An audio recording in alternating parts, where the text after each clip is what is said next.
கல்வாரி சிலுவையில் நம்ம எல்லாருடைய பாவம் எல்லாம் நாம் சிலுவையில் அறைந்தோம். எல்லாம் அவர் மேலே தூக்கி போடப்பட்டது. அவர் எதிர்ப்பு தெரிவிக்கவே இல்லை. எதிர்ப்பு தெரிவிச்சிருந்தா அந்த பாவம் பிதாவுக்கு போயிருக்கோம். பிதாவுக்கு போக விடாதபடிக்கு ஒரு தடுப்பு சுவர், ஒரு அலங்கமாக, பாவத்தை அழிக்கிற ஒரு அலங்கமாக கல்வாரி சிலுவை இருந்தது. அவருடைய சரீரம் அடிபட்டதும் அவருடைய ரத்தம் சிந்துதல் எல்லாமே நம்முடைய பாவம் அதை தாண்டி போகாது. இது ஒரு மகா ஆச்சரியமான ஒரு சுவிசேஷம். இது இப்படி அவர் ஒரு மாதிரியை நமக்கு உண்டு பண்ணியிருக்கிறார். உன்னுடைய எந்த பாவமாவது பிதாவின் இடத்துல போச்சுதா சொல்லு பார்க்கலாம். உன்னுடைய நீ வெளியாக புறம்பாக செய்த துணிகரமான செய்த பாவமோ அல்லது உன் இருதயத்தில் உள்ள மாம்ச சிந்தைகளோ இச்சைகளோ எந்த ஒரு சிந்தையோ நான் பிதாவின் இடத்திற்கு போக விட்டேனா? இல்லையே. எல்லாவற்றையும் பிதா என்மேல் வாங்கி கொள்ள சொன்னா நான் வாங்கிக்கிட்டேன். என்னை தாண்டி ஒருவன் குற்றவாளியாக பிதாவுக்கு முன்பாக வரக்கூடாது. பிதாவை ஒருத்தரும் குற்றவாளி இல்லை. சிலுவையில் அறைகிற எல்லாருமே அவங்க பாவம், அது எல்லாத்தையும் நான் சுமக்கிறேன்.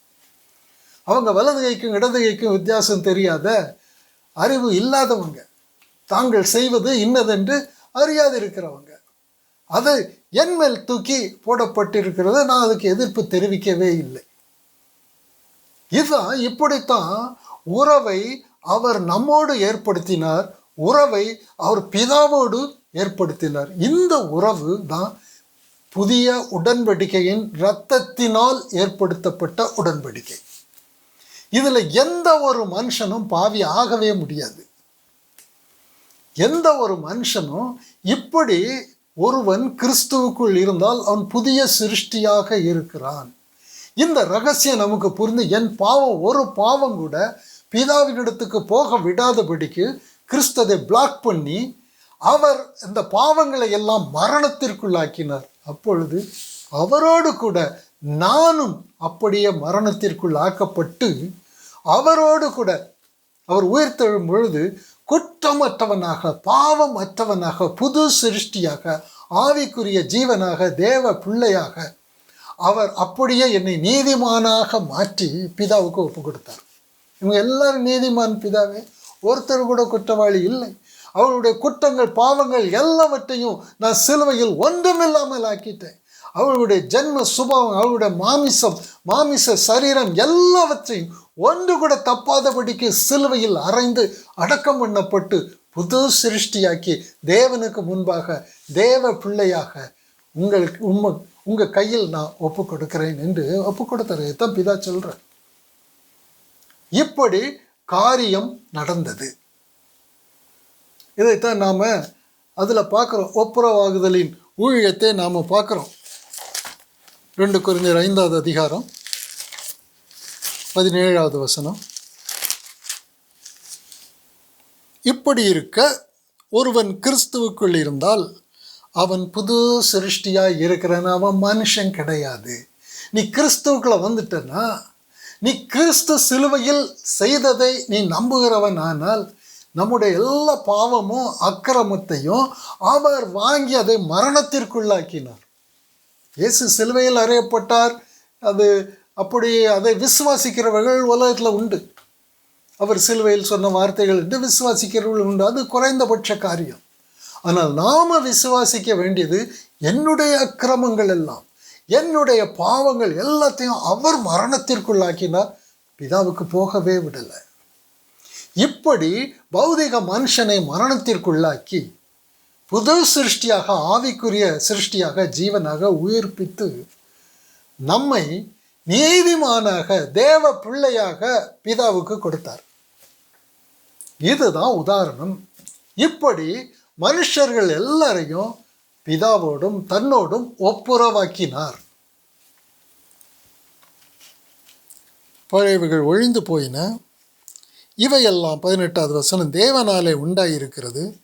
அவர் இயேசு கிறிஸ்துவை கொண்டு நம்மை தம்மோடு ஒப்புரவாக்கி ஒப்புரவாக்குதலின் ஊழியத்தை எங்களுக்கு ஒப்பு கொடுத்தார். இன்னைக்கு ஊழியம் என்று நிறைய காரியங்களை சொல்வாங்க. பிரசங்கம் பண்ணுறது ஊழியம் என்று சொல்வாங்க. இப்படிப்பட்ட தேவனுடைய காரியங்களை எடுத்து உபதேசிப்பது ஊழியம் என்று சொல்லுவாங்க. ஆனால் ஒப்புரவாக்குதலின் ஊழியம் என்பது தேவனுக்கு பிரியமானது. இந்த ஊழியத்தை அவர் எங்களுக்கு கொடுத்திருக்கிறார்.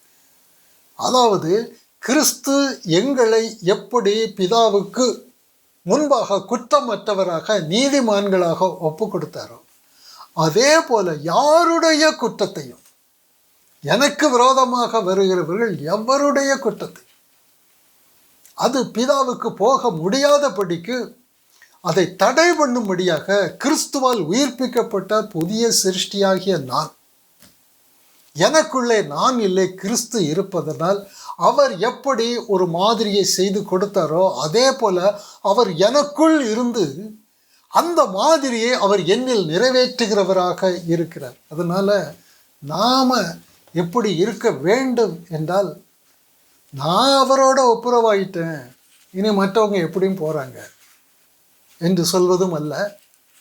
அல்லது மற்றவர்களை பார்த்து இவங்க கெட்டவங்க, கெட்ட காரியம் பண்ணுவாங்க, பொல்லாதவங்க, உலகத்தான், இவங்க உலக வெறி பிடிச்சு இருப்பாங்க என்று அவங்களை நான் கழட்டி விடுகிறதற்கும் அல்ல.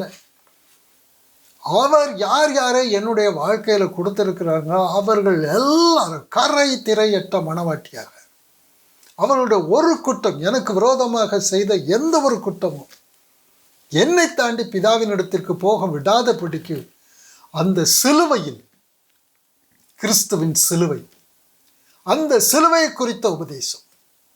இப்போ எனக்கு ஆண்டவர் ஒரு பொறுப்பை கொடுத்திருக்கிற, நீ இப்படி எனக்கு ஊழியம் செய்வாயா? ஒப்புரவாக்குதலின் ஊழியம், உன்னை நான் ஒப்புரவாக்கினேன் கிறிஸ்துவை கொண்டு, அந்த மாதிரியை உனக்கு நான் வச்சிருக்கிறேன். இப்படி நீ உனக்கு விரோதமாக வருகிறவர்களை எனக்கு முன்பாக நீதிமானாக ஒப்புரவாக்குதலின் ஊழியத்தை உன்னால் செய்ய முடியுமா? செய்தால் கர்த்தர் எனக்கு கொடுத்திருக்கிற அவருடைய சித்தத்தை நான் செய்கிறவனாக இருப்பேன். உலகத்தில் பிரச்சனையே வராத. ஏன் பிரச்சனை வருது? இந்த ஒப்புரவாகுதலின் ஊழியம் இதை ஆண்டவர் திரும்ப திரும்ப சொல்றார். எபேசியர் புஸ்தகத்திலையும் பார்க்கலாம். எபேசியர் 5வது அதிகாரம் 1 வசனத்திலிருந்து, ஆதலால் நீங்கள் பிரியமான பிள்ளைகளைப் போல தேவனை பின்பற்றுகிறவர்களாகி கிறிஸ்து நமக்காக தம்மை தேவனுக்கு சுகந்த வாசனையான காணிக்கையாகவும் பலியாகவும் ஒப்பு கொடுத்து நம்மில் அன்பு கூர்ந்தது போல நீங்களும் அன்பிலே நடந்து கொள்ளுங்கள். இப்படித்தான் உறவை உண்டாக்கணும். எப்படி கிறிஸ்து உங்களை உங்களுடைய அக்கிரமத்தை எல்லாம் தன்மேல் ஏற்றுக்கொண்டு உங்களை பரிசுத்தவான்கள் ஆக்கி நீதிமான்களாக்கி எனக்கு ஒப்பு கொடுக்க அவர் எப்படி ஒரு பலியும் காணிக்கையுமாக மாறினார், அதே போல உங்களுக்கு கொடுக்கப்பட்ட உங்களுடைய மந்தையை நீங்கள் அவர் பரிசுத்தமாக்கினது போல குற்றப்படுத்தாத படிக்கு, போராடாத படிக்கு. நம்முடைய நோக்கம், அவர் தேவன் இப்படி நம்மில் விரும்புகிறார். இந்த நோக்கத்தை நிறைவேற்றும்படியாகத்தான் நிறைய பேர் நமக்கு விரோதமாக வருவாங்க, எல்லா அநியாயம் பண்ணுவாங்க, அக்கிரமம் பண்ணுவாங்க. பேதுரு பட்டயத்தை எடுத்தாரு. ஆண்டவர் பட்டயத்தை உரையில் போடு, பட்டயத்தை எடுக்கிறது, பட்டயத்தை எடுத்தால் உறவு நிற்காது, முறிந்து போகும். பட்டயத்தை உரையில் போட்டாயானால் அவர்களுடைய அக்கிரமத்தை நீ சிலுவையில் சுமக்கிறவனாக இருப்பார். ஒரு கன்னத்தில் அறைகிறவனுக்கு மறு கன்னத்தை காட்டு, அதுதான் உதாரணம். அவன் கன்னத்தில் அறைகிறான்னா ஐயப்பா அவனுக்கு ஒன்றும் தெரியாது, அவன் புத்தி சுயாதீனம் உள்ளவன், அவன் புத்தியில் அவன் மந்தமானவன். அவன் பட்டயத்தை எடுக்கிறான், ஒரு கன்னத்தில் அடிக்கிறான். நீ இருதய பிரகாசம் அடைந்தவன், எப்படி உறவை முறிக்கலாங்கிறது அவனுக்கு தெரியும், எப்படி உறவை உருவாக்க வேண்டும் என்பது உனக்கு தெரியும். உனக்கு ஒரு மாடல், இயேசு கிறிஸ்து மாடல்ல, இதை நீங்கள் பின்பற்றுங்க. ஏன்னா இப்போ நான் இல்லை, நான் கிறிஸ்துவுடனே கூட சிலுவையில் அறையப்பட்டேன். பிழைத்திருக்கிறது நான் இல்லை, கிறிஸ்துவை எனக்குள் பிழைத்திருக்கிறார். இந்த உறவை உருவாக்க முடியும் என்று ஆண்டவர் சொல்றார். சகோதரரே, நம்முடைய குடும்பங்களில், நம்ம பணி செய்கிற இடங்களில், கல்வி கூடங்களில் கேடு செய்கிறவங்க கண்டிப்பாக இருப்பாங்க, நிறைய பேர் இருப்பாங்க. பிரச்சனைகளை உண்டாக்குகிறவங்க, கோல் சொல்கிறவங்க, காலை வாரி விடுகிறவங்க எல்லாம் இருப்பாங்க. அவங்களெல்லாம் நாம் பகைக்கிறதுக்கு ஆரம்பிச்சிட்டோம் அப்படின்னா அப்புறம் நமக்கு இளைப்பாறுதலே இருக்காது. ஆண்டவர் நமக்கு கொடுக்கிற பொறுப்பு, நீ தடுப்பு சுவர். உன்னை தாண்டி எவருடைய குற்றமோ அக்கிரமோ பாவமோ என்னிடத்திற்கு வரக்கூடாது. அதுக்கு உதாரணம் கிறிஸ்து. தீமையை நன்மையால் வெல்லுங்கள் என்றால் முதல்ல எனக்கு இளைப்பாறுதல் கிடைக்கும். நான் பரலோகம் போகிறவனாக, நான் பலனடைந்தவனாக, கர்த்தருக்கு சாட்சியாக நான் இருப்பேன். அல்லது நம்முடைய வாழ்க்கையில் இன்றைக்கு கிறிஸ்தவ சமுதாயத்தில் அவ்வளவு விவாகரத்துக்கள்லாம் சாதாரணமாக நடக்குது.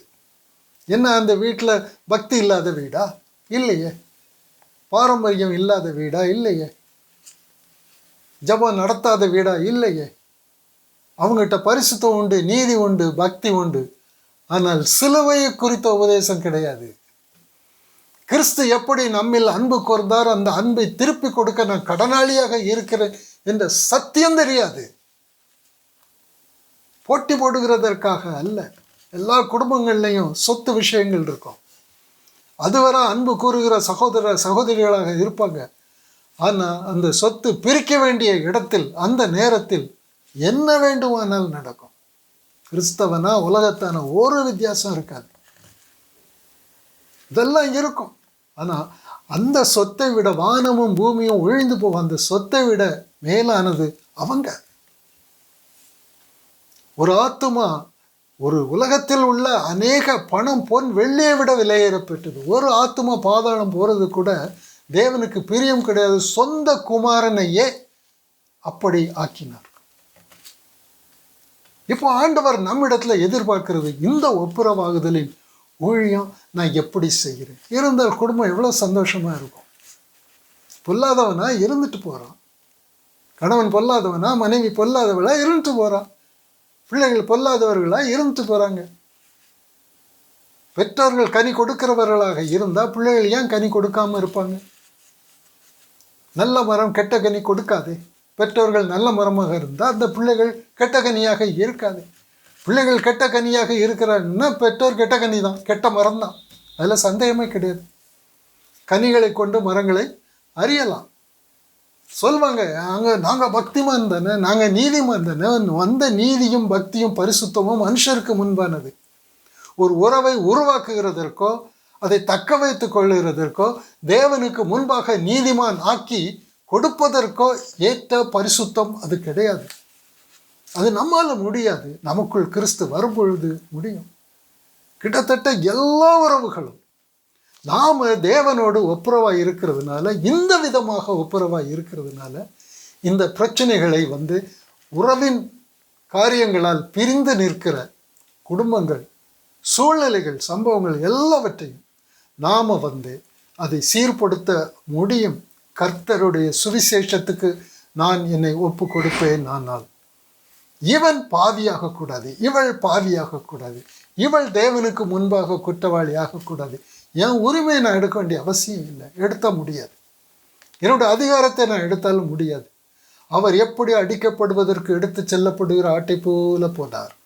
மயிர் கத்தரிக்கிறவனுக்கு முன்பாக வாய் திறவாதிருக்கிற ஆட்டை போல இருந்தார். அதே போல இப்பொழுது நான் இல்லையே, நான் சிலுவையில் அறையப்பட்டேன், கிறிஸ்து எனக்குள்ளே இருக்கிறார்.